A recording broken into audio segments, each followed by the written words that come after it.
What's up? Muscle Bully Mondays. Monday.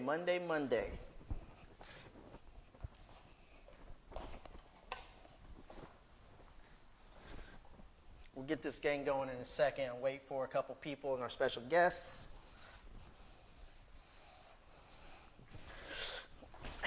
We'll get this party rolling, baby. Wait for Zachary and Dima to come on board. We'll get this party started, man. Let me see. View request.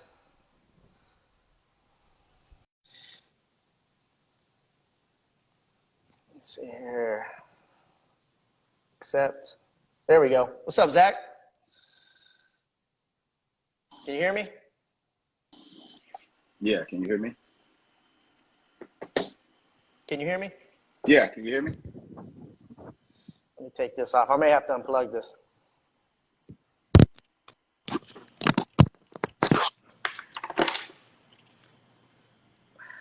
Oh, you was trying your mic? Yeah, I was trying to mic. It ain't gonna work. It's all good. We'll wait for Demon to get on here. Can you hear this? Is it loud on my end? Yeah, I can hear you. No, I'm talking about like background noise. I got the AC on in the office. Nah, you're good. You're good, man. How was your day? Productive day? Everything go good? Always productive, man. You know how we are over here. Yeah. Also, man, so we're going to wait a few more seconds to get Dima on here, and then we'll get the ball rolling. But let's see where he is at. Also, if you guys have any maybe it's him right here. Let me see. There he is. Mr. DABCO himself. Mm-hmm.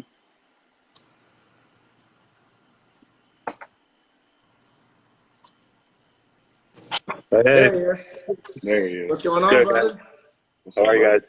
Good, man. How is life treating you? That's great, man. Yeah, well, first of all, man, I want to say appreciate you coming on, man, taking the time to come on tonight. Thank you, guys. I know you got a busy schedule yourself, so we appreciate you coming on for sure. Appreciate you guys, man. Thanks for having me. So let's just get right into this, man. Let's cause some drama. No, I'm just kidding. Let's talk about you, your brand, and your whole. Let's start at the very beginning about your entrepreneurship venture into the bully game, and just let's talk about other ventures that you're getting into, because you have a lot of knowledge and experience, and man, I think there's a lot of value that you can offer the community. I like to dabble in like a lot of different stuff, and I always got like I always got a lot of shit for it, like growing up, because people are like, oh, this guy can't hold a job, or he doesn't like to be at like one place, you know, and I'm always just like jumping around growing up trying to find like the next hustle. And like for me, dog training was always like a hustle, like growing up, because my dad trained dogs, so just genuine like knowledge that I had. So I trained like friends' dogs and any people's dogs that I could find that needed the help, you know. Yeah. So I would do that always from a young age. And then I got more into I got into bullies like eight and a half years ago, and just kind of knew like the direction I wanted to go, and I've kind of tried to stay consistent with what I've been doing. And besides that, just dog training, man, has like always been my main thing, even before bullies, and even now, just even though I do a bunch of other stuff. I have like an HVAC business here. I have the NFT training program that I do online with people. And it always comes back to dogs, man. It's always about the bullies, and it's always about the training for me, you know, every day, from personal clients to even my kids being involved in just daily routine with dogs, taking care of our dogs and stuff like that. Even my dog's involved in my training, helping clients and stuff like that. So that's always what it is, man, you know?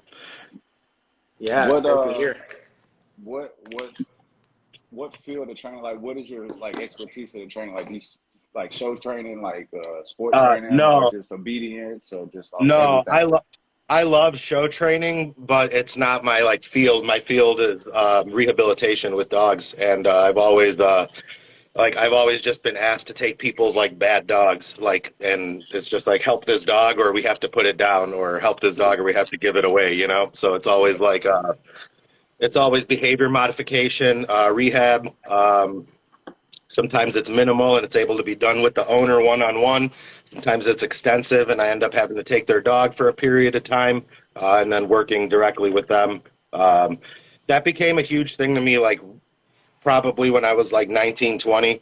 Um, I was living on my own, and I got a cool deal from this guy in the city here in Chicago. It was like a old shop, and he was like, "You take care of this property, I'll give it to you for like a few $100 a month." And I was like, "Oh, that's great," because it had like this giant concrete wall around the back, and it had like a pull through from like the main road. It's like a really Yeah. main road, Addison. And Yeah. there's a garage that opens up. It used to be old mechanic shop, so they'd pull in and then they'd pull through into the back where they'd park all the cars for storage. So I had like all this space to like train dogs out back and keep them all out back. And I was like, okay, like I could help a bunch of fucked up dogs, that like people can't find homes for, because my niche became working with rescues. That Yeah. was like how I, at 19 years old, like living on my own, was able to make money. I was like, I'm going to go to every rescue and I'm going to help every fucked up dog they can't find a home for. And Yeah. I just walked in, started introducing myself and just offering them my services for half off since they're a rescue. And it's always been that. And I've always just stuck with that for them. And I started getting all these dogs for rehab, like the worst dogs in the city. Like people were bringing me, and like I ended up being like way overwhelmed, like 19 years old with like 20 something dogs and like this like old mechanics shop. So it was like pretty intense for a period of time. But helped all the dogs, and continued to do that. And then I have a pit bull that's like 10 years old, man. That was like ever since a pup helped me with dogs. And yeah, and Yeah. I try to keep all my dogs really well balanced. So they're anytime I intake a dog, it makes it a lot easier, that my dogs can assist me and help me in that aspect of things, and it generally opens up like a whole new world for the dogs that come here. So Yeah. Yeah, absolutely. Sounds like, I mean, correct me if I'm wrong. It sounds like you really identified a problem. Um, and I think a lot of people, and you found a way to solve it, but I think a lot of people, and I could be wrong, but if you can figure out a way to offer massive value, it's going to offer more opportunity for you. So, you going in saying, hey, there's a lot of rescue dogs that need to be rehabilitated, because when you think about a dog that's being rescued, talk about behavior modification and certain type of stressors and anxiety. They're going into a whole new environment. They don't know anybody in that fucking building. yeah. And you're solving that problem and bringing massive value. And so, Yeah, absolutely. Absolutely. And most of the time those dogs simply like as just don't have the proper leadership to like show them how to be. So, Yeah, you that's what know, I wanted to go go back to. Like when you said the, I had took on all the fucked up dogs. Like in my mind, it's not usually the dog. It's usually the situation or the person that has them. So it's like you said, of like course, that's 100% fact, but as a result of that, like that person then deserts that dog, and then that yeah, dog is somebody else's problem to deal with. yeah, And the problem is when they go to like a rescue, rescues are great for what they do, but unfortunately, 99.9% of people that I've ever met that work at any rescues, I've worked with dozens of them, and they don't know what they're doing. And same, we can get into it later, but in the bully world too, most people just don't know what they're doing with dogs. They have great intention. Like Stan, you did Caesar's program, so you probably know a lot of this dog psychology stuff. And people have great intentions. They want to give affection. It's just that they just do it too much. They do it at the wrong time, and it's just that's all people want to do to these dogs. They just feel bad for them. So right away, they're just nurturing such negative states of mind. They just don't understand. The dog doesn't understand why it's feeling that way. So the dog gets put into a negative state of mind and then stays there yeah, consistently, because every time human approaches and dog cowers down, human starts and petting the dog. So right yeah, away they don't know anything but that nurtured state of mind. Uh, and I think and it you're could right be about like, it. No, I You think go you're ahead. right about that. When you talk about our definition of a quality life and a dog's definition of quality life is two completely different definitions. And what we identify as love is not the same way that they identify the definition of Totally. love. Love could be present in the same room. So Love could be to a dog just feeding it. It could be food, you know?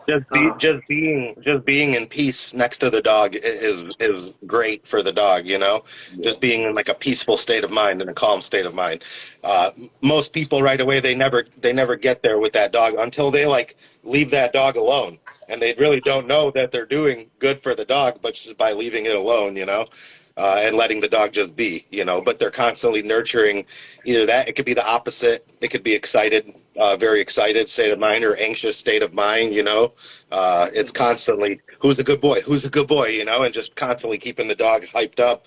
That dog never, it could be a great dog, and you could never have issues with that dog because it could be like in its head, or not in its head, but just naturally just be a calm dog, but just be in a more excited state of mind. And you see this all the time with dogs walking with people on leashes. They're Yeah. just leading the way, and that leash is still loose, but they're just in front of the human, and they're just leading where that's the kind of dog, like a golden retriever with like a 60-year-old dude that walks Yeah. around his neighborhood for a mile every evening, and that dog is in charge. He's leading the way. He runs that, like in his head, he's the boss in his life, you know. There's never an issue because he's a calm dog. And then you have dogs that are like more high energy that they're not allowed to be in that leadership position because of the way they are. And if they're put in that position, they may not always make the best decisions, you know? So you have to keep those dogs at a more calm state of mind constantly. So some dogs are consistent work, like years of work, you know?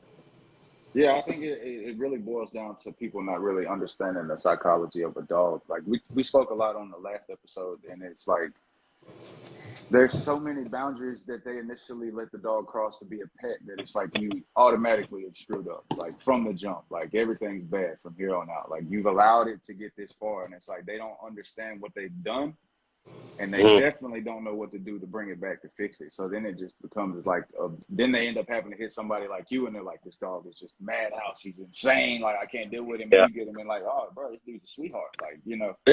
It's like you said, most people just don't know. They just don't know that they're doing wrong. Like we like Stan was saying, like we as humans have, like, it's natural for us to want to give affection. Like we nurture that state of mind all the time as humans. If my kid falls on the ground and scrapes his knee, I'm gonna pick him up and give him affection, and you know, I'll tell him to rub some dirt on it a minute later, but at the moment I'm gonna give him affection. If a dog like hurts himself, and the best thing you could do is leave him, like if he just rolls or something playing, you know, running fast, and he'll shake it off and keep going as if nothing ever happened, you know, or something, people will be like, I don't know why my dog is acting this way. And they can't pinpoint where it happened, but at some point something started happening where they're nurturing the wrong energy, they're nurturing the wrong state of mind with the wrong energy at the same time, you know. So it's constantly, it becomes like a consistent thing for the dog, and then boom, before you know it, the dog has behavior issues it could be for anything, you know. Yeah. I've literally spent the last year trying to remove a behavior that I trained, that I marked for about 4 years, you know, and it just takes time. And then the challenge that I constantly run into is that, let's say a threshold, like, you know, my dogs go to work with me. So getting him in a calm state of mind to when I open the trunk of my Jeep, because they know they're going to work, to get out the door. That shit sometimes takes about 45 minutes. Yeah. And you're like, fuck, I'm running late, you know, The but it biggest has things, to be done that way. and you know that, and the biggest things people don't have is time and patience. Those two things, I swear, like people always want, like I'll use like the leash I use. People are like, give me that magic lead you have, you know, like sell me that lead, you know, or whatever. And I'm like, it's not the lead. Like literally, you don't have the patience to stand there, and they don't. This is where like it comes when people do my programs. Like I'm literally working with the human. It's so much verbal. It's 90% verbal and like 10% actually with the dog, you know, and the person doesn't understand what they're doing. Like they don't know why their dog is like sitting there tense, like staring up at them, and they're like this, like looking down at the dog, like they're so tense, and they're just transferring that directly to the dog, but they don't understand it just simply because they don't know. And that's the same thing that happens. I've noticed in the last 8 years being into bullies, that's what happens with bullies. You go to shows, you see so many hyped up dogs, just dogs going, pulling people on leads, acting a fool in the show ring. Just like for some people, it's a challenge to get a dog from a fucking crate into the show ring, which is like, that shows that you don't put that dog, you don't put the effort in with that dog, that you're about to show, or present in a professional manner, supposedly. So yeah, man, it's a constant, I feel like it's a constant thing with people, it's always with people, it's not, it's very rarely the dog, True. So. Well, the common theme now, it's not dog training, it's people training. If you can fix the human, you can fix the dog, That's all it is. Because it's just a lack of communication. And, it's like, I have 4 dogs, Triton's my older dog. Bella, who's a Cocker Spaniel, she's like a middle of the pack dog, but she's my second oldest dog. And then I got Bravado. Bravado's a completely different dog. And then I got a dog named Bazooka, who is just our newest pup. She's about 10 months old. But every dog that I get that's new, our relationship's a lot better and the behaviors are a lot less because I know so much more dealing with all the shit that I had to unlearn as a dog owner. And as you add to your pack, I'm sure it becomes easier for you. People don't realize that it literally, the more the merrier with dogs. Like, the more you have in your pack, it may seem like I have people come over like, oh my God, look at all these, like you have all these dogs. And I'm just like, well, look at them. Yeah, look at them. They're all like sitting there like looking up at them, they're all fine.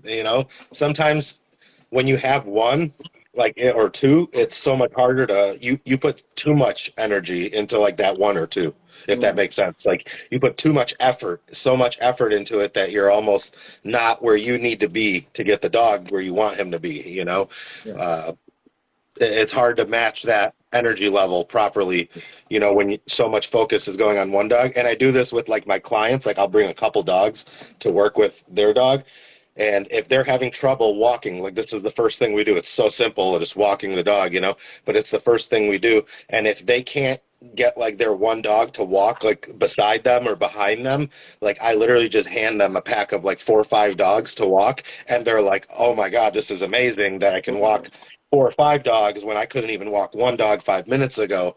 And it's so like mind-blowing for them, but like they don't understand like that their energy isn't focused on that dog. Now their energy is focused on leading a pack because they know like I can't let this pack of dogs get out of control, whereas with their dog, they're too comfortable and they're, again, giving too much energy trying to focus to that one dog, So I think the more the merrier, because I want to, cuddle in a pile of dogs, but because it's literally easier to handle all the dogs. Like, they all teach each other way faster than you can teach them, Dogs speak dog language. So it's when you got an older dog or a seasoned dog and he knows, then hey, the dogs that show. I see it with mine. Like I can watch my puppies.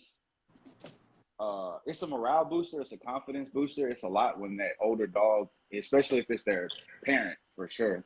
But like they won't go down the steps. They won't go up the step. They won't do certain stuff. But as soon as they see their mom do it, they're like, boom, beeline. Like they're gonna do what mom does. They know it's like, okay then. Because they're gonna learn. They're gonna learn faster from a dog than they are from us because we're trying to communicate.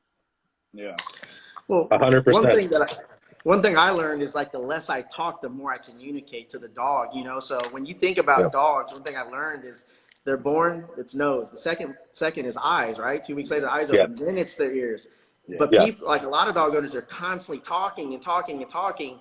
And when you talk about, having a model dog or a dog that can show, the dog's going to look at its parent or look at an older dog in their pack and mimic that, that behavior in most cases. You can see it, the connection from human to dog in some show dogs when they're very attentive to the owner, and you could tell they're very in tune with each other.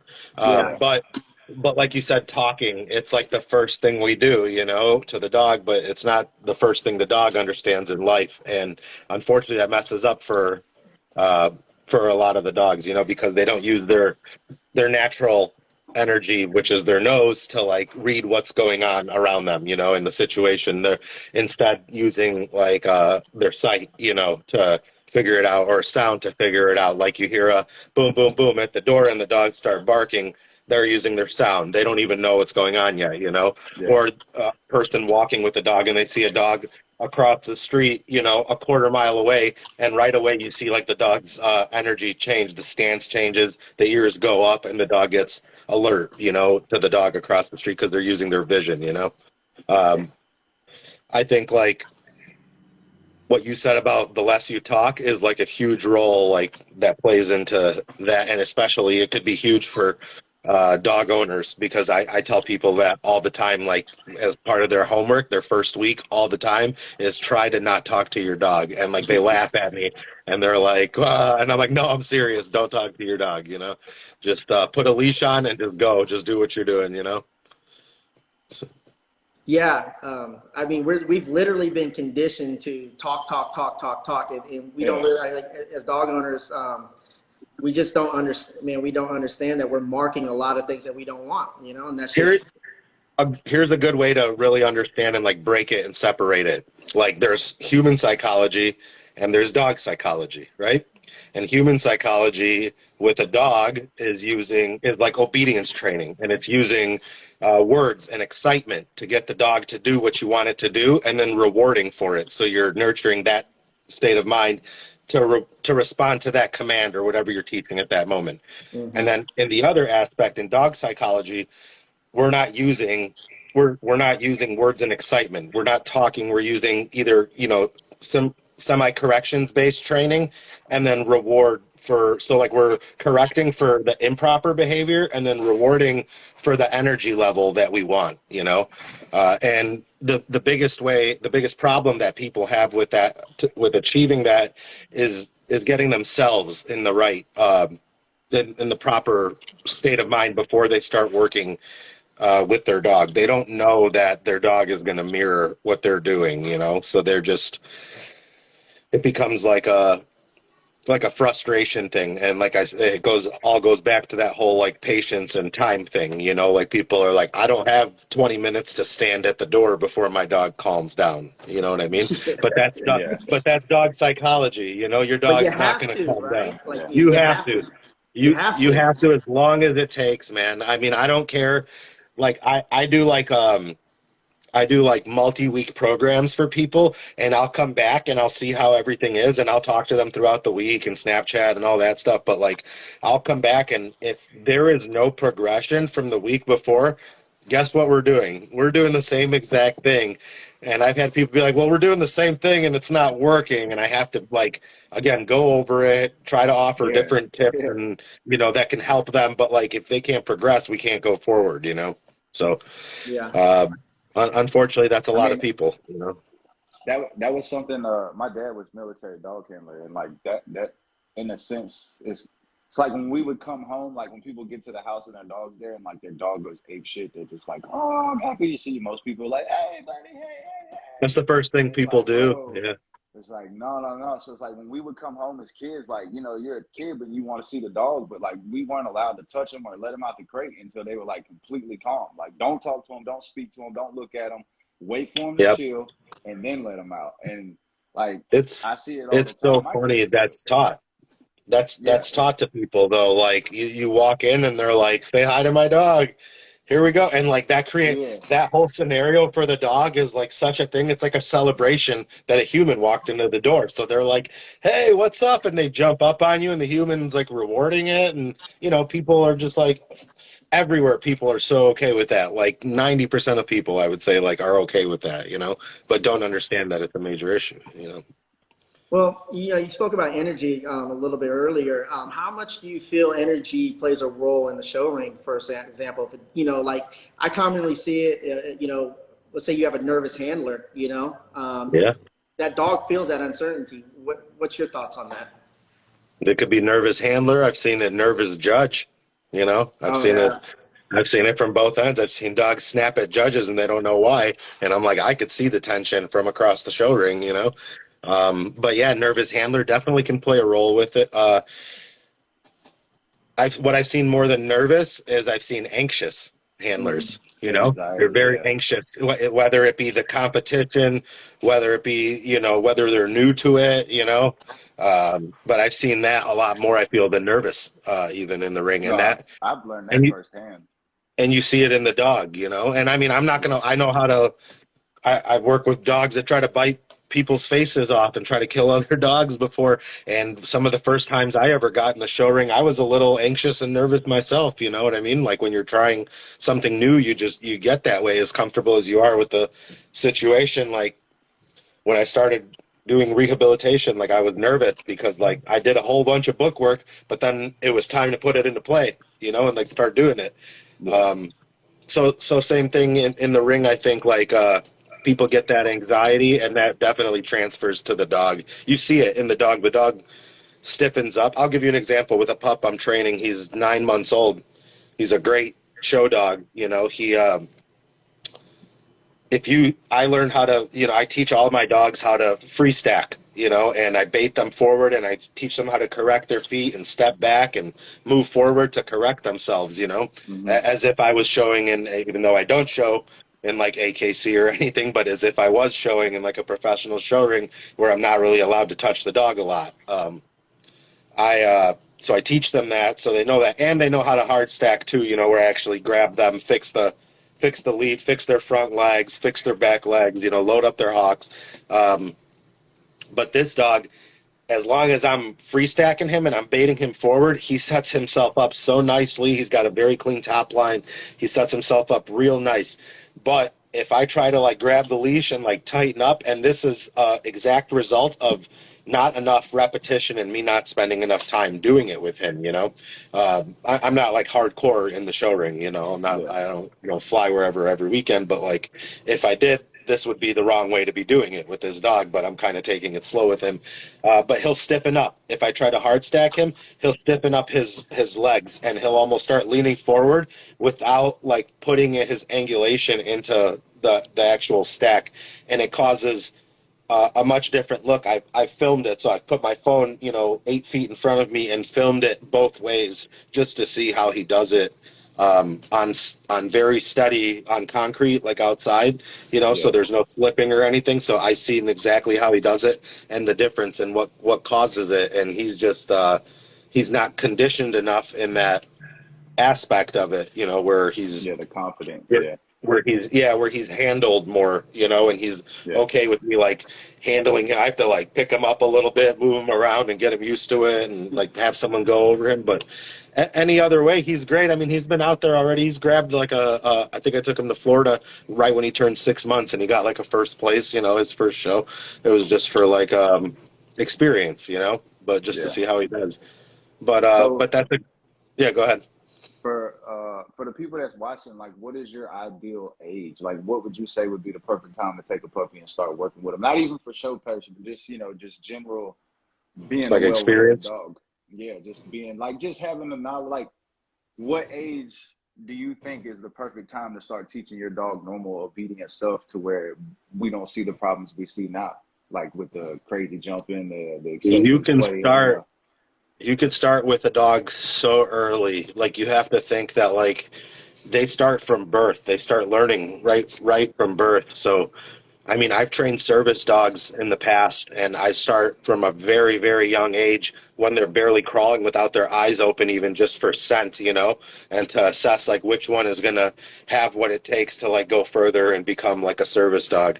But you could start from a very young age for show dogs, for bully people or show dogs. I mean, as soon as they can start walking around and they got like the attentiveness, like they hear I always train with like a ding, ding, ding, ding with my finger, like on a bowl when I'm feeding them, so I can train them a little bit to like the sound. And then they associate that when they come to me, then they have to figure out my energy and associate that, So then I wait till they're not all crazy and excited, and then I set the food down for them slowly. So I start like from learning just regular life stuff from a very young age. But I mean, I've seen people stack puppies on a stack box starting at a couple weeks old, as soon as Yeah. they can stack, they start doing it just like to teach them the muscle memory. These are hardcore showgoers, though. These are Yeah. people who are out there every weekend putting in the work, and they want that dog perfect. As soon as they can, No, I get mean, it. it really goes a long way. And then it's like you say with the Yeah, dog now, how it's like you say he's 9 months, but when you touch him or you try to hard stack him or put a lead on him, he kind of loses confidence in himself. And it's like he doesn't have that repetition to be like, okay, it's it's cool, it's acceptable. Like it's something it's a that could have been problem I've run avoided if into a done. lot. Yeah, I've It, had it happen with mine. So it's like what I've started doing is I've started putting a collar on them way younger, just for them to of get course, used to having that around their of neck. Like course. normally my dogs don't wear collars. They free run. If I take them somewhere, they're on a lead. You know what I'm saying? But Yeah, yeah. for the most part, so I was trying to understand that situation that you're talking about. Like, this dog stacks by itself beautifully. He gates, like it's so pretty. But when I put my hands on him, he just crumbles. Like he's Oh tough yeah, now, so you put the lead on him, the same thing. And it's like I've learned that the younger I put the collar on to get them used to that tension or noise around them on their neck, the more acceptant they are when I actually do put the lead on. sure, I got a sure. question for both of you guys. As far as it sounds like we were talking about desensitization to certain, certain objects, right? It could be the leash, it could be the lead, it could be anything. How would you desensitize a dog to be prepared to go into a show ring where it is around a bunch of other dogs? Would it be something like going outside of a dog park to work on your stuff? Obviously not inside of a dog park, but outside of a dog park. Like give the viewers like some ideas or some suggestions to solve that I problem. Because recommend I recommend busy areas. That's the best thing, where there's a lot of foot traffic, a lot of people, and malls, um, malls, yeah, like outdoor type of malls. If you live in the city, just go find I always do this for people with insecure or fearful dogs, is just go in the city and just sit like on a bench at like a bus stop or something, and just don't let anyone touch your dog. Tell them you're training, explain to them, because Yeah. people are going to try to do that too, and it just depends. I mean, what state of mind your dog is in. You can't yeah. always just let people approach and pet your dog. Let So me segue into another thing too, because I think this is a common problem that it's almost like this epidemic that you see on social media where it's like a trainer is out there in the park, right? Or he's out in a place with heavy traffic, and there's a lot of people walking by, and somebody who just doesn't know wants to come up and pet the dog. And I always see like some bullshit miscommunication, like yep. some authoritarian type thing, like, hey, don't touch my dog, he's in training.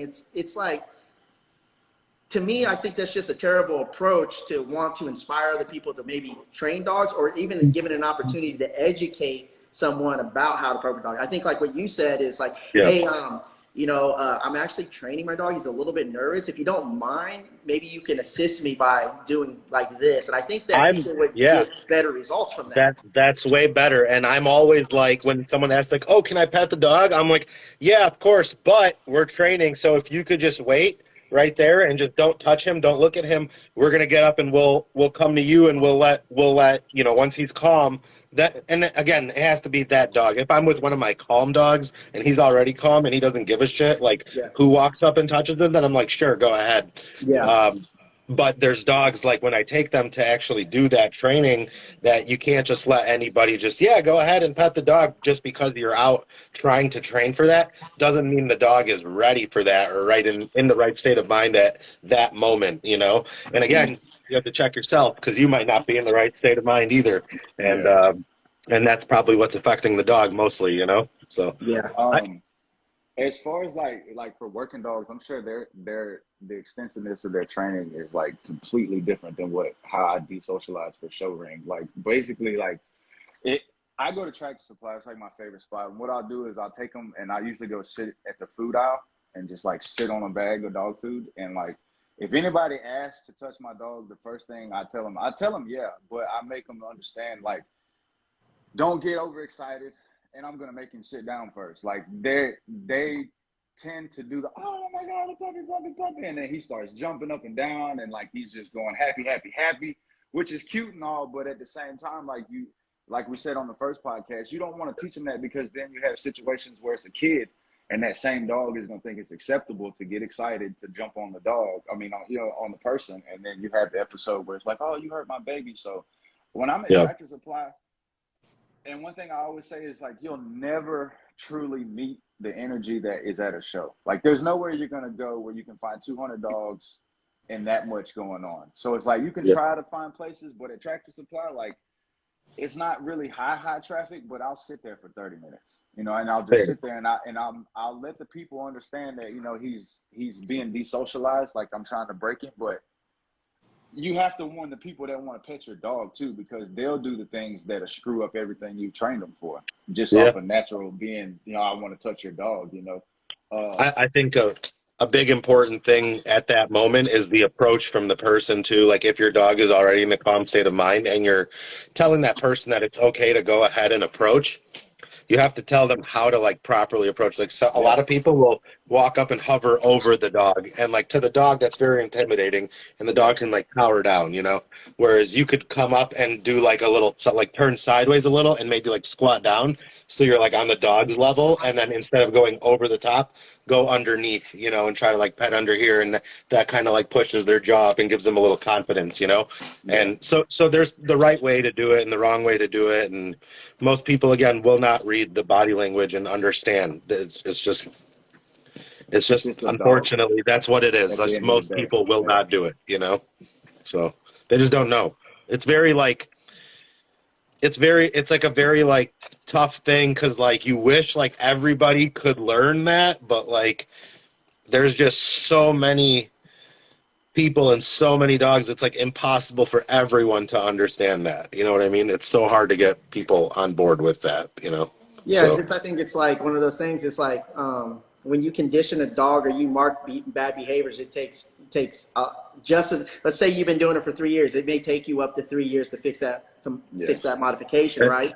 But when you look at, it's just kind of like when we talk about dog food and nutrition side, we've had decades of being taught miscommunication with the dog. I think one of the biggest myths we've ever told is stick your hand out, let the dog smell you, you know, and like you said, going over the top, putting that pressure on the dog, you know, and just even a face-to-face approach is horrible. It's like dangerous. I mean, you're coming like if you're walking towards the dog, like that's like a predator like approaching like towards you, you know what I mean? Most people that are like with your pack, you don't like walk towards each other, you're walking with your pack, you know. So that face-to-face thing, you know, is like the worst thing you could do. Sticking the hand out.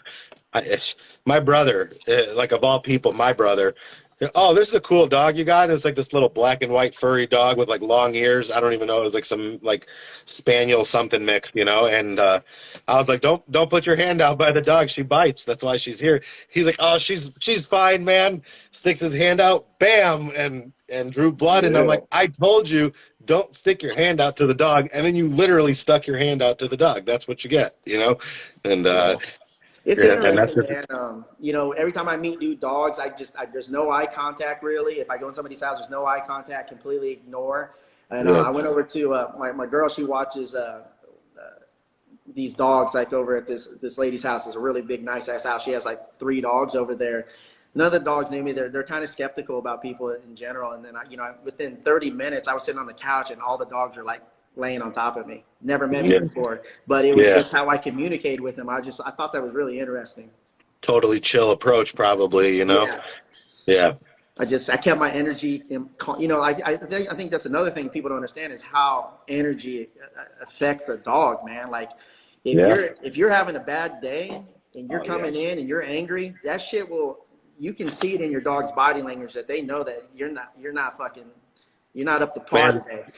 There's been days where I've walked out to the dogs and I'm like, and they all look at me and they know I'm like in the mood, and I'm like, I know I'm not in the right mood, and I'll walk back upstairs and I'll go medicate, and then I'll take like my 15-20, and then I'll walk back down and like try again, you know what I mean?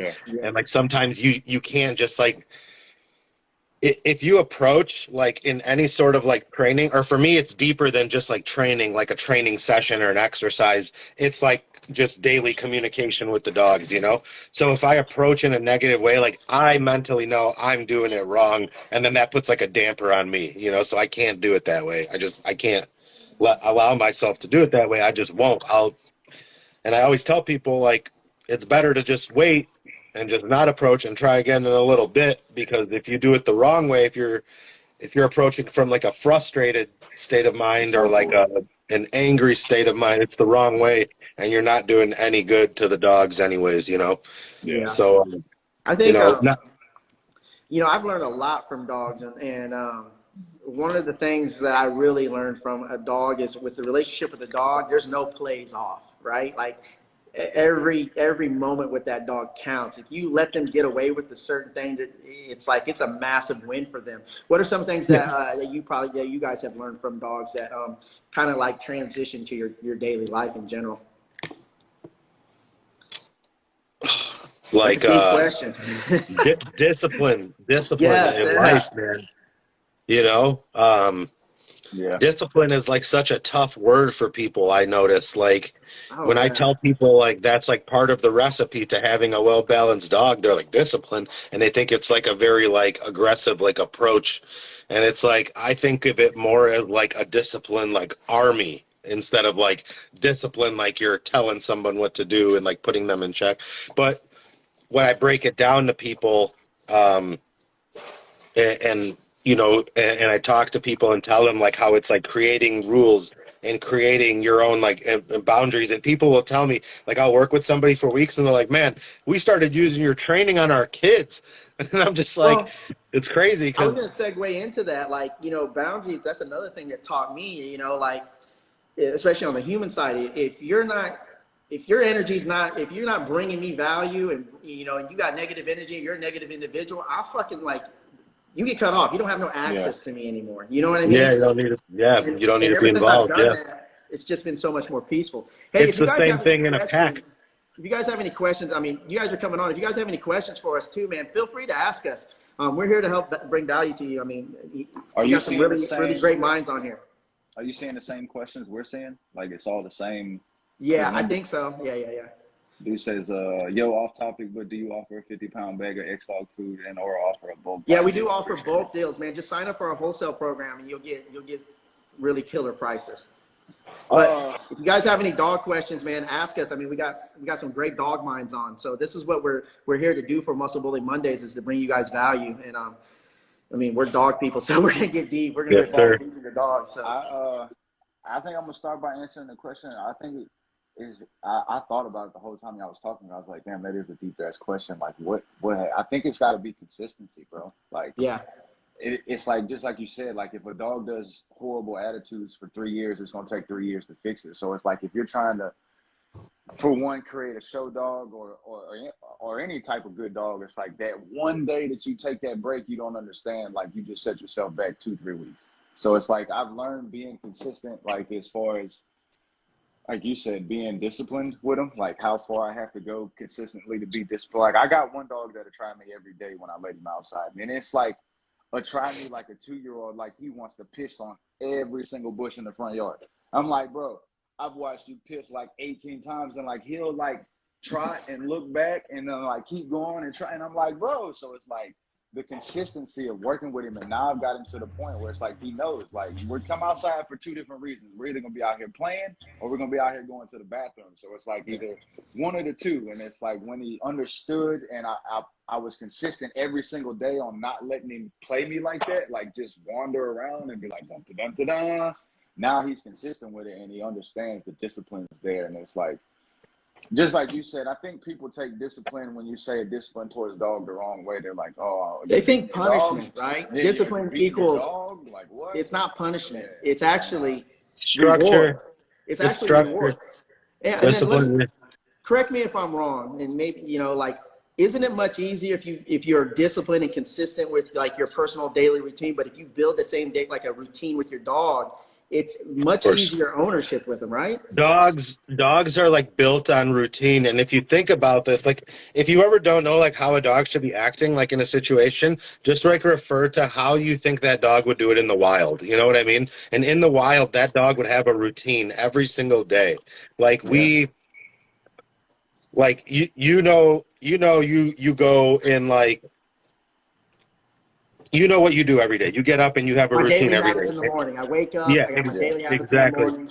Exactly. Whether it's exercise right away, whether it's hydration, whether it's meditation, whether it's medication, whatever it is you do in the morning, That's your routine. The dogs should have the same thing, you know?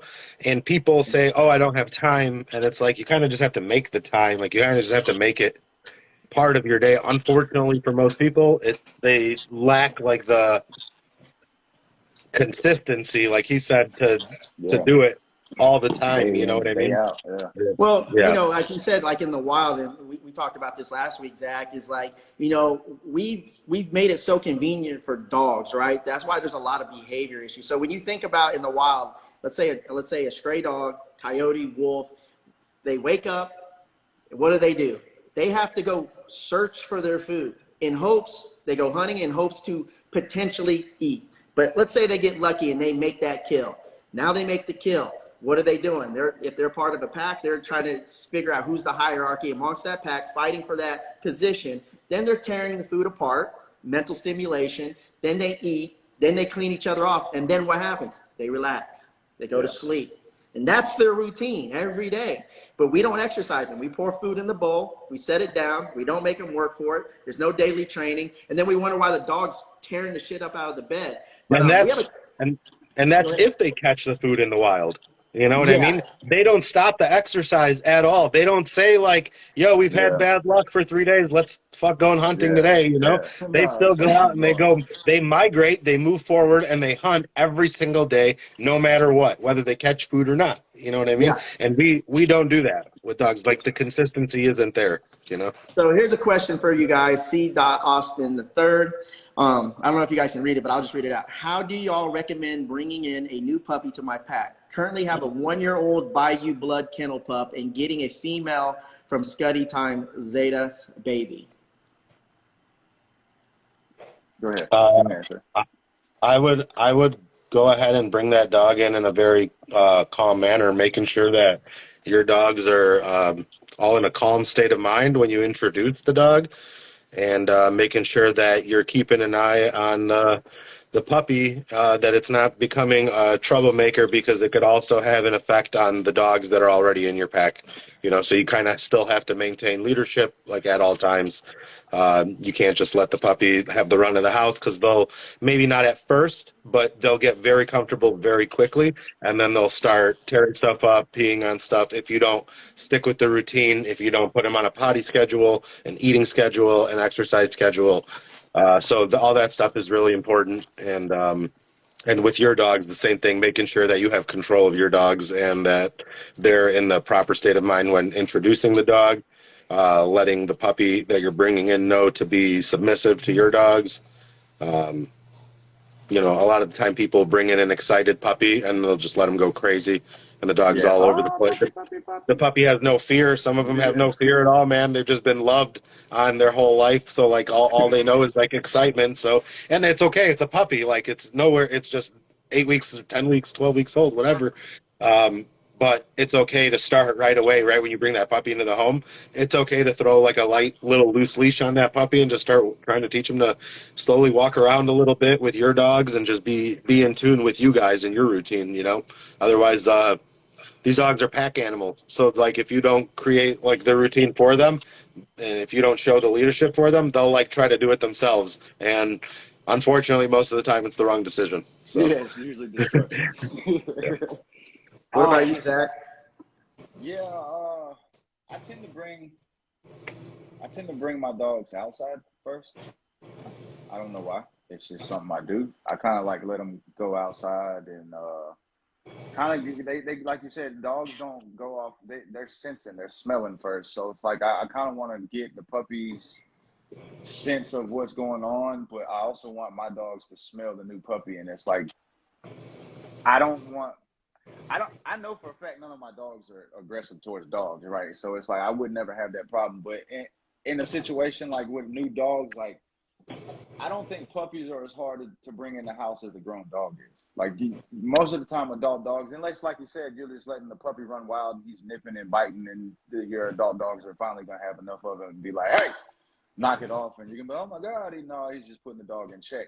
Which that's something I feel like people don't understand too. Sometimes, like using an older dog to correct a younger dog, we think the dog is like being harmful or stressed out towards younger puppy and it's like, oh, he's being aggressive, and it's like, no, that's their pack nature. Like, she's just telling him to chill the fuck out, like cut it out. But I always bring them outside first. I let everybody get comfortable with each other, and then exactly like he said, you got to put them on a system. Like, I crate train my dogs to know when to go outside, where to chill. That gives them a safe haven. So it's like, don't just bring a puppy in your house and be like, oh, he's a new puppy. You got territory to do whatever you want, because then it's just bad news from there.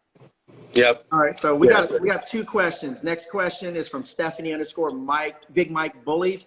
My current show dog gets uncomfortable walking out of the ring, passing through aisleways where there's many dogs. What can I do to help comfort him to be more comfortable to walk through the crowd? He's very socialized and great obedience, but gets nervous with a walkthrough. I would walk him in a busy area constantly. So where there's just like a bunch of people, like if you live near a major city, just like go to a city, don't worry about the dog. Don't look at the dog. Don't pay too much attention to your dog. Just put the lead where it's supposed to be. Stan just did an awesome video showing you where to put the lead properly, right behind the ears, and just walk, you know? And the biggest thing that people do is when they're trying to figure out what they can do to comfort a dog during the walk, they're giving way too much energy to the dog. Instead, you should just focus on your walk and like focus where you're going, focus where you're like I always tell people, pick like a goal or pick like a destination, and like wherever you're going, that's your say your destination is like the end of the street or the stop sign 2 streets down, and just go, because most of the time people are looking down at the dog and they're just not doing they're not doing what they're not leading. They're focused on the dog. They're giving way too much energy to the dog. So same thing, maybe walking out of the ring, to answer your question. I don't know if you're trying to focus on the dog and make sure he's comfortable. Maybe don't. Yeah, That that's could what I be the was going to problem. say. I think that's the problem. I think you have a sense of the energy you're putting towards the dog is like you're not comfortable or confident that he might not do something. Like you're saying, like you're like, okay, he's good, he's socialized, he's not going to do nothing. But I feel like there's a sense of unstableness to where like when you leave that ring, you're concerned more about, okay, is he or is he not going to snip at somebody? Is he going to bump into somebody? And it's like you instantly put that off on him, and like now he's like, oh shit, like so Yeah. like he said, just go straight to your booth, bro. Be super confident. Yeah. Like at all times, stand tall. Like I don't think people realize how much that lead projects energy to your dog. Yeah, So, I think you nailed it right there, Zach. Like, you know, because it's not saying that you're doing anything wrong. You're just not consciously understanding that your nervousness or your concern, because you've already identified the problem. You're like probably like, oh shit, this could possibly happen. The dog, you may not be saying it, the dog is feeling it, right? yeah, because they're not gonna. That's the thing. Like they don't talk to us. They don't understand. Like as much as we talk to our dogs, they don't understand what the fuck we're saying. They're going off of sounds and motions and movements. Body and language, is energy, the biggest thing. So you are. It's kind of like manifestation. Like you're putting all the energy into, oh shit, he might, and your dog's taking it as, do I need to? Do I need to? Should I? When do you? That's 100% on point right there. That's 100% on You're point. Yeah. uncertain, and I'm uncertain because you're leading me and you're a little bit uncertain. So what the fuck are we uncertain about? That's exactly how they are too, man. People will like create this like imaginary world. Like I'm like, I'll go to someone's house and I'll tell them like, all right, well, let's take the dog outside. And they're like, oh, well, what if he bites another dog, or what if he runs away? Like when I'm like, take the leash off, and it's like, what if? How do you know he's going to do that if we haven't even done it yet? And like people will create this like thing in their head that like the dog might react to somebody, or the dog might be reactive to a dog walking by, when like it's never happened. They just see nervousness and they like seen it somewhere. So like subconsciously it becomes like an issue in their head, and then they pass that along to the dog, you know? And that's a great question. Like, this isn't like to beat you down or anything. It's just, you know, not at all.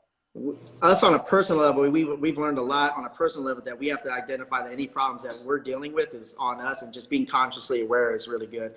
HSK.Bullies has a question. Is littermate syndrome a real thing? When breeders say it's a lot harder to raise littermates together versus them being completely well-tempered dogs on their own or with other dogs that aren't littermates. So I guess in a nutshell, is littermate syndrome a real thing? I don't think so. No, I was gonna say I don't really. I mean, I got a litter now, and it's like when they're together, yeah, they're just playful for sure. But any dog, like a grown dog, or a puppy. If you put them in a pack and you put them outside, they're gonna be playful. They're gonna bite. They're gonna chew. They're gonna roll. They're gonna jump. They're gonna do all these crazy things. But if you take that same dog and eliminate everybody else and just solo him out, his energy is gonna change. He's gonna be more chill, more on to you. I know they learn a lot from. I think like one of the greatest examples, not to interrupt you, Zach, is like when you see a homeless person with their dog. They're just walking down the street off leash, and the dog is just following the homeless person. Oh, you know? 9 times out of 10, homeless people have more control over their dog than actual pet. Like, they understand the dog. Best dogs, man. The most well-behaved dogs you see. Yeah, you know. Bro. If you go to Mexico, I don't know if you've ever been to Mexico, dude. There's dogs off leash everywhere. Yeah, they're just walking around. He's like, when I came to America, I didn't even know what a fucking leash was. Like, yeah, no, there's no leashes. The dogs work for people, and they don't even know it. Like, they just like no one taught them how to do it. They do work in exchange for food and water. You know, it's like a very simple life. You know, like we make it difficult here by humanizing them for sure. You know. Yeah. So, let's transition. Like, what do you feed? Like, how do you believe in your diet, your dog's diet? What type of nutrition do you have for your dogs? Do you believe in supplements? Like, what's your gist on the whole? I do supplements for like certain dogs. For like, I was using Muscle Bully actually for like a creatine, or like a muscle creatine. I was using it with like the satin ball shit at the same time. And then I do a lot of raw. I do a lot of veggies, fruits. My wife's like super like holistic, so like there's always like give this to the dogs, give this to the dogs and stuff. And I do kibble too, and I do like a split. Like I'm always trying to find like a different like kibble that could be like consistent. And it's very hard, like, because I always have like different dogs. So I'll have a dog that'll come here for a couple months, and like he might not go well with like the food that everybody else is eating, and I'll try for a while to get him okay with it. So I have to feed something like, to me, like raw is like very like could be like very consistent, I'd say, like or a lot of dogs, like when I say consistent, I mean like I feel like a lot of dogs are okay on raw.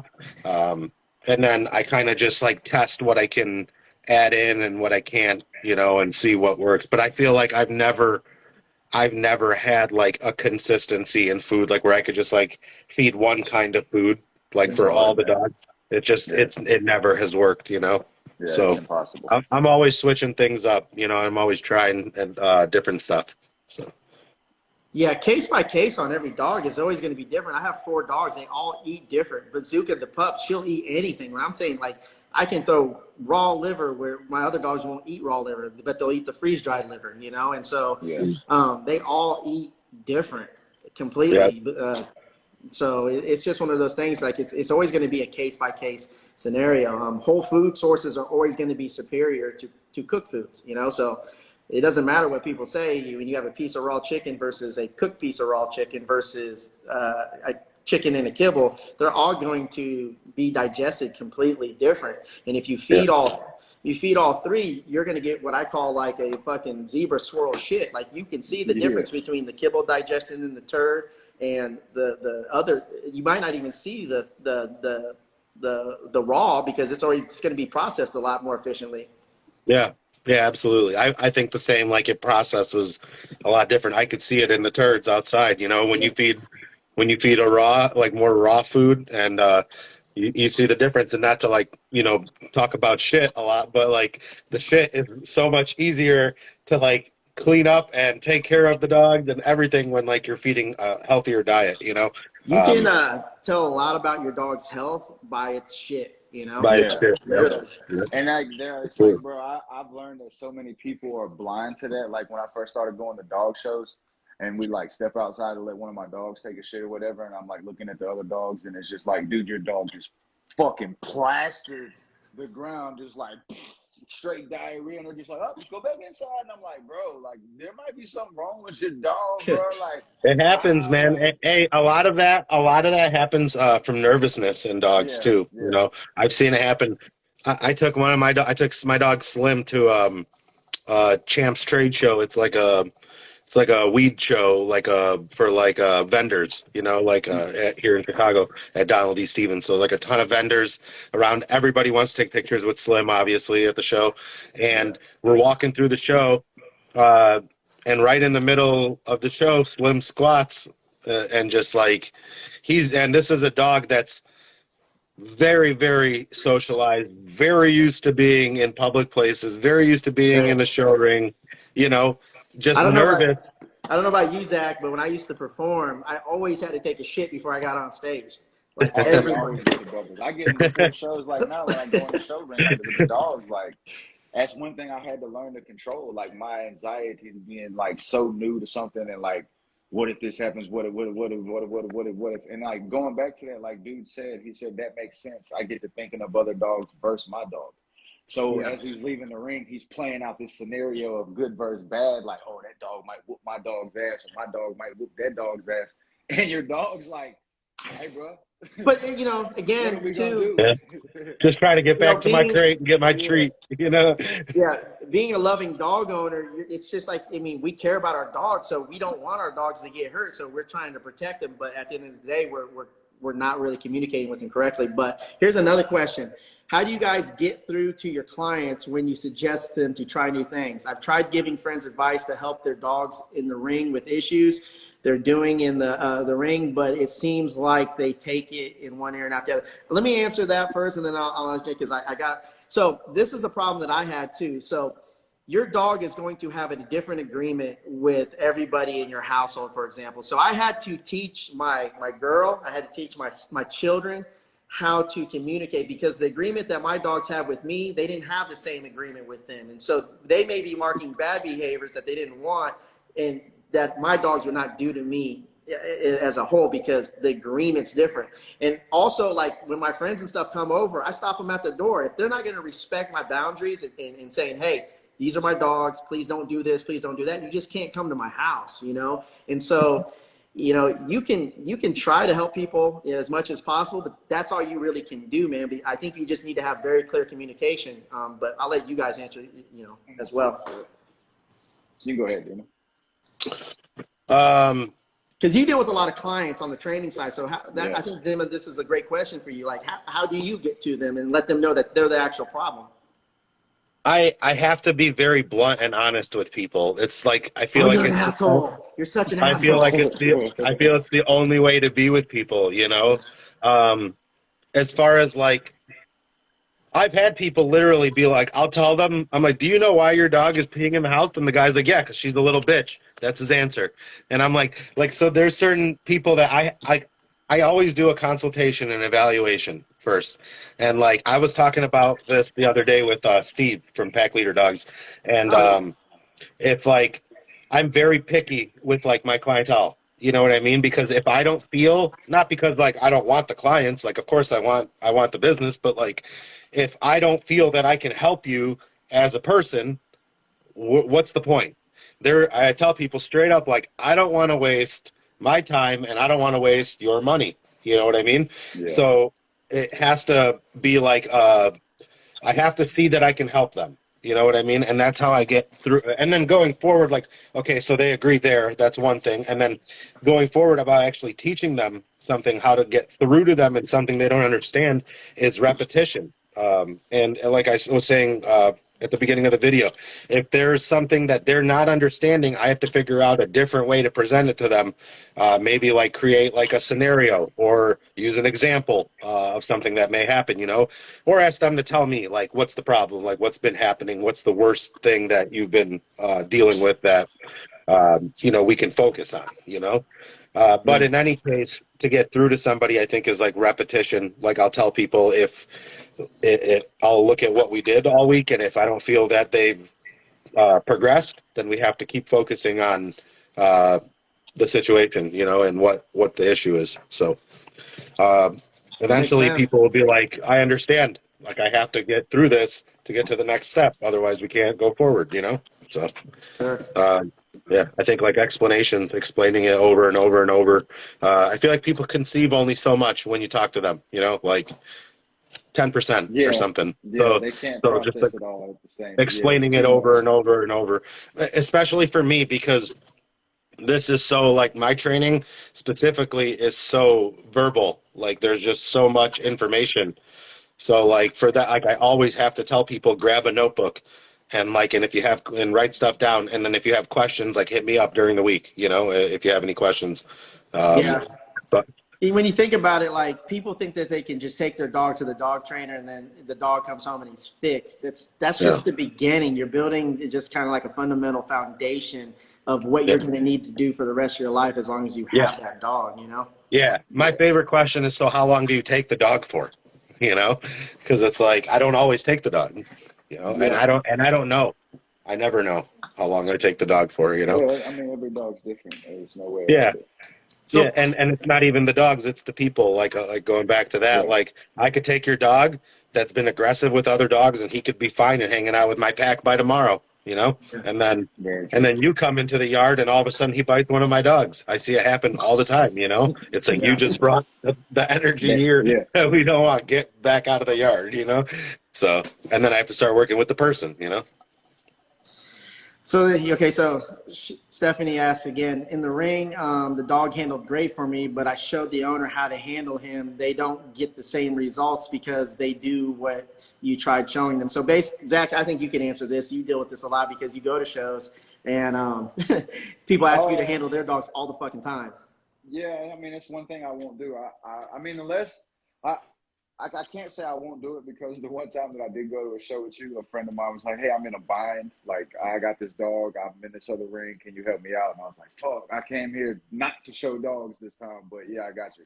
But for the most part, it dog like you said earlier, dogs are not gonna give everybody the same response at the end of the day, and then the energy inside that building is you can't find it nowhere. So they may be trying to do what you're trying to show them, or they may be trying to do what they think they know, but at the same time, you got to understand the energy they're putting off. They're not confident in what they're doing. They're not.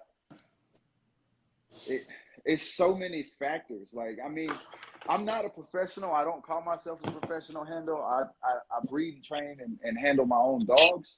But there's things I learned from my dad from the military aspect of when he handled it. Like, it goes hand in hand, and I feel like the biggest people, like, it just keeps tonight's the start. I think tonight's topic should have been energy because it's like it all boils back down to that. Like, I can take your dog and make it show the best it's ever shown in its life, and you can take your dog and bring it out there and it not do shit, and you won't understand why. And I really I can't say nothing but besides his energy. Like, it's the energy I'm giving the dog. Like, Stan watched me when I did handle that lady's dog for her, and it's like, he was like, "Bro, you did so much in like 10 minutes before you even went in the ring with that dog." And I Yeah. was like, "Well, bro, I got to. Like, for one, this dog has no fucking clue who I am." Like, she was just like, "Hey, get him out the crate." Like, she didn't even come to the crate with me. She didn't even come to the crate with me. She was just like, "Hey, he's back there in the corner. Here's a lead. Like, go get him." So now here I am walking up to this dog like, "Hey, buddy, like, you're coming with me." And the dog's like, "What the fuck?" You know what I'm saying? So the first thing I did was instantly took him and I made him trust me enough to where he would take bait from me. Like, you know what I'm saying? Like, a dog, if he doesn't trust you, he's not going to eat from you. He's not going to take nothing from you. He's going to be cowardly. So it's like, I had to show this dog in 10 minutes, "Hey, bro, you can trust me." Like, and it was a lot of work. I mean, we went out there. We did all right. We didn't place, but I mean, I didn't expect to place. I just fucking missed the dog. But it bases a lot on energy, and it's like, I feel like a lot of times they think, like you said, they want to love the dog before they go in the ring, and that's the wrong energy that you should be giving a dog because you're trying to get the dog to work for you, not show you affection back. So Yeah. it's a state of mind that you Yeah, put the in there. dog could be nervous and you're marking that behavior. Yeah, it's a state of mind. It's energy. It's so much in the relationship between the person holding the lead and the dog at the end of the day. 100%. That's where like bait or like a ball or something can come and play, you know, for like the show ring. You should be focusing on your dog's energy before you bring it into the show ring because you want your dog to be in that calm state of mind with you. But then when you come into the ring, you have to find something that brings out some sort of excitement in that dog and makes them look like alert and peppy in the ring. Like that's what they like, you know. So you have Yeah, to have something that excites them. A lot of dogs, they're just like very slumpy in the ring, and they'll walk forward, and then you'll have to stack them up, and they're just heads down, and it's not And like at the end of attractive the looking day, in the man, ring, you know? at the end of the day, man, not every dog is meant to be in the ring. It could be the baddest dog on the face of the earth as far as conformation, structure, everything could be to the T, but he could mentally not be with it. And like at that point, Yeah. there's not too much you could really do. Like Oh, you performance can, is huge in yeah, the ring, man. I mean, it's yeah, like they have to perform the right way, otherwise there's nothing there, you know. I've So literally had a judge tell me, looking between my dog that was like, I think at one point it was his first time. It was a dog that I showed briefly, but it was his first time in the ring, and he was acting a fool. And he was looking at the other dog who was a very well seasoned grand champion. And he's looking back and forth, and he gives it to the other dog, and he comes up to me. He goes, "Dude, if your dog could have stayed," this is a Frenchie I showed for a while too. He's like, yeah. "If your dog could have stayed still for more than 3 seconds, I was going to give you the win."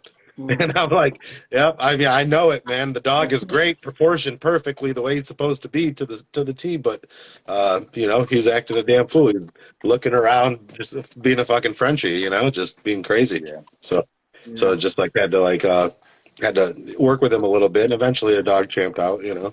So yeah. All right. So before we end this amazing conversation, we want to do a little.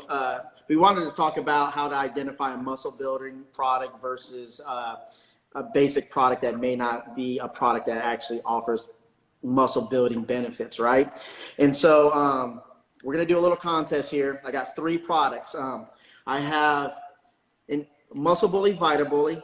I have the Muscle Bully Muscle Building Chews, and I have Muscle Bully Gains Mass Builder for dogs. So out of these 3 products, which product is the muscle builder and which product isn't? First person to guess the correct answer is going to win this package. So let's see. oh man, someone's getting lucky. Can you, while we're waiting for him to answer, can you break down the difference between a nutritional supplement and a health supplement for people? Me? Yeah. Yeah. Well, all products like over here at Muscle Bully and XDOG, health is the number one pillar. So, for example, every time we produce a product, does it improve the dog's health? Is it going to solve a problem on the health side of things? So everything is health, you know. But then again, like there are products out there that companies that don't do that. So it just depends. Some products fall in the category of feed, this is what we want to teach people tonight, is what products fall in the category of feed and what products are, fall in the category of an actual supplement. So when you think about, again, feed, there's 3 different things that in the dog industry or the pet industry that an animal can consume, right? It can consume feed, it can consume a low dosage drug, AKA supplement, or a prescription, which obviously has to be prescribed by a licensed veterinarian. Yeah. And so with that being said, for example, some products look like a supplement and are considered a supplement, but they fall under the labeling guidelines as a feed, which will be regulated by, for example, AFCO. The crazy thing is that we talked about last week is that you can go to the gas station and look at the shitty can of wet dog food, and it's going to meet the minimal nutritional standards that AFCO requires as an actual feed, and then you can go get fucking Origins, which is a pretty high quality, grade A kibble, and it's also going to meet the minimum requirements. And so I think what a lot of people don't know is that they don't understand how to read product labels. So for example, you'll see a product out there that is making muscle building claims, but you're not going to, you're not going to see it on the label. It could be a daily multivitamin, for example, with a few amino acids.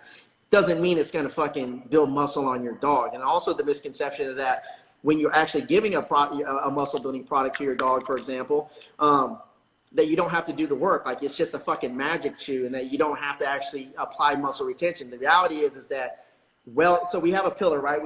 It's called health, wellness, and longevity, right? So wellness is the act of. What are you feeding your dog? What type of exercise program? Daily training program, both physically and psychologically, for the mental health side of things. Because a lot of people can wear out their dog through just mental stimulation. You can give a dog a puzzle for 3 minutes and it'll fucking exhaust the shit out of him. And people don't quite understand that. And so let's see. Some person got one of them right, but you got to which out of these three are actually muscle building products, and which one is not. And so being able to understand how to read the labels, there's only a few ingredients out there that the National Animal Supplement Council actually recognizes as a proven muscle building nutrient, but and we know them, but there's also companies out there who say that their product is a muscle builder and have all these muscle building benefits, but at the end of the day, they're just a daily multivitamin, you know? Yeah. And yeah, it's going to help with your dog's wellness and stuff like that. But again, wellness is the act of, health is what you really want to get at the end of the day, right? Less diseases, and then health and wellness improve longevity, you know, because a dog that is at a healthy weight is going to live on average 2 years longer than a dog who isn't. So yeah, HSK bullies, you are correct. So the Muscle Builder Muscle Building Chews is an actual muscle building product. And how you can tell a supplement from an actual feed. A supplement is going to be regulated, labeling guidelines are going to be regulated by the National Animal Supplement Council. So you're going to see product facts. You'll see product facts on there. It's kind of blurry right there, but you'll see it right. You can see it right here. It says product facts. And what matters is the active ingredient, which in this case, creatine monohydrate is the active ingredient in proven muscle builder. So we can make muscle building claims on this product, even though this is based with superfoods like high quality fats and high quality proteins. This is a daily multivitamin. It has amino acids in it, and yes, it'll help maintain healthy muscle, but this is not considered a muscle builder. So HSK, message us. We're not going to message you. Send us your address. You've been winning a lot of contests anyway, so send us your address, email, and phone number, which we probably have, and we'll get this package out to you. Congratulations to you. Yeah, but again, being able to read those labels are going to be critically important, and we're gonna take deeper dives in future episodes on that, but we don't want to take too much longer of your time, Dima. So we're gonna ask you some questions about the bully community. Question: what dog in the history of the American bully do you believe is the most impactful dog in history? And why? I think to this point, Dax still, because he changed the game. And like, if you were around, even 5-6 years ago, anyone who's been around knows how many people were using how much different he made dogs look. Like the people were going for a look, or just the what he was adding to people's yards. I think going like forward into the future, Rocco, because it's just a takeover. I mean, he's in so many pedigrees, so many yards are based off of that dog, and for a very good reason. I mean, he's a great looking dog. He's a great example of the breed. And I think, that's what I think going forward. But I think up to this point, still like Dax, but that's only because it's been a lot longer, since he was around. And then, and Rocco's, I think, like 7 or something like that. So, yeah, I don't know. He's got a lot of kids out there that have put in a ton of work too, but, he's behind all of them. Without them, him, and behind him is Dax, so, but, so it all goes back to him. But yeah, I mean, Rocco's definitely taking over, Rocco blood. What about you, Zach?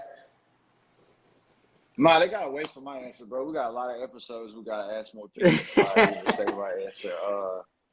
I mean, it's kind of hard to really argue with Dax being the dog, like, because I mean, if you look at, I mean, you can't say that because you got dogs like Waffle House too, that's like really killing the game as far as productions right now. That has like none of that blood there. So, yeah. But I mean, other than a Waffle House dog or more razor edge style dog, like majority of the top producing studs right now are Dax sons. So, I mean, you can't really say it's not Dax that really put that blood out there to switch everything up. And I feel like people discredit it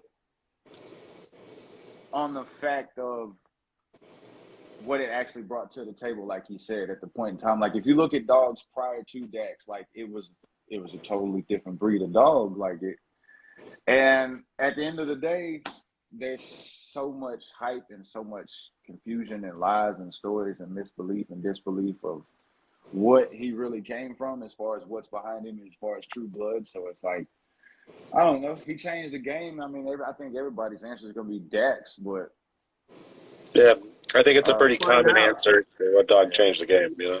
Yeah, my we'll only find out because question is being we're a new definitely guy, going to like, post this question, and then we'll yeah, see. we're gonna ask everybody. Yeah, we'll see who votes for the most. But man, thank you for tuning in, man, and thank you for coming on, Dima. Like we got to bring you back on in the near future as well. Yeah, of course, man. It's fun. And most importantly, man, thank you for making an impact. It takes a lot of stones, man, to be a type of person to stand on your own 2 feet and stand for what you believe in. It's something that I always respected about you, you know. And man, I'm finally glad that we got to sit down and talk. And yes, man, sir. if you ever need anything from us, you know where, man. You know we're just I appreciate it, man. message away, brother. Yes, sir. I appreciate you guys. Much love. But yes, man, sir. You too. Thank y'all for tuning in. Next Monday, okay. we got another guest coming on, and man, let's just take these bullies to the next level, man. And thank y'all for tuning in, go. man. Y'all see y'all later. Take care. Y'all take it easy.